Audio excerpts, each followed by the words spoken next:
কেন জোর গলায় বলতে পারছে না তো যে ভাঙড়ে এয়ারপোর্ট হবে না বা এয়ারপোর্ট হবে? কিছু তো উত্তর দেওয়া দরকার। তাহলে ভেতরে কিছু রহস্য লুকিয়ে আছে, এদের রহস্য তো কিছু লুকিয়ে আছে, সেটা বাস্তবায়ন করতে পারছে না কেন? আমি আছি বলে।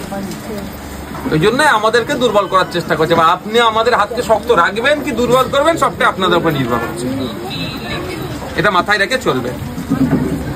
কারণ আমাদের এখানে অবশ্যই এখানে কোনো অস্বীকার করার কোনো জায়গা নাই। কিছু হয়েছে পাওয়ার গিল্ডের জন্য, যে কমিটমেন্ট গুলো করেছিল, হসপিটালটা হয়েছে, আরো ভালো করে হোক। যে যারা চালাচ্ছেন ভাই দাদারা আরো ভালো করে চালাক, ওটা আমার কোনো বিতর্ক নয়। কিন্তু বলা হয়েছিল কি একটা কোল্ড স্টোর দেবে, এখন ঘিরে টেনে রেখেছে, কিন্তু এতদিন হয়ে গেল, কত বছর হলো,